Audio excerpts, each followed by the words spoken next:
Jackknife orqaga yurish. Ba'zan dokka to'g'ri orqaga yurishning iloji bo'lmaydi.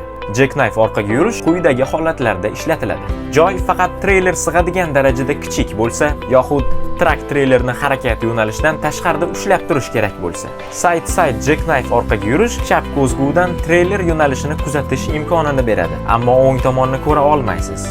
Shuning uchun ehtiyot bo'ling. Boshlashdan oldin havo va elektr liniyalari uzilmasligi yoki siqilmasligini tekshiring. Jackknife orqaga yurish bosqichlari.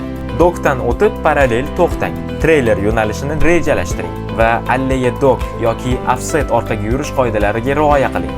Orqaga yurib, orqa g'ildiraklarni burilish nuqtasidan 4-8 fut masofada joylashtiring. Rulni o'ngga buring.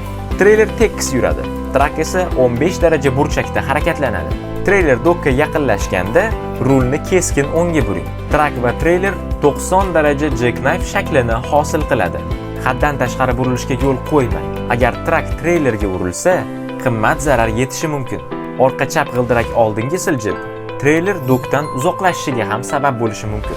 Yuklash yoki tushirishdan oldin qo'llab turuvchi oyoqlarni tushiring.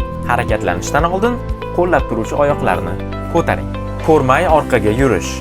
Blindside backing. Ko'rmay orqaga yurish xavfli, chunki treyler orqasini ko'ra olmaysiz. Faqat zarurat bo'lsa foydalaning. Spotter, ya'ni yordamchi bilan ishlang va qo'l signallarini kelishib oling. Ko'rmay orqaga yurish bosqichlari.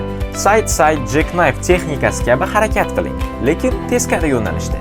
Orqa g'ildiraklar alleyaning o'rtasiga yetganda rulni chapga buring. Spotterni doimo ko'rib turing va bir necha futda to'xtab, to'siqlarni tekshiring. Treyler dokka yaqinlashganda rulni keskin chapga burib 90 daraja burchakda to'xtang.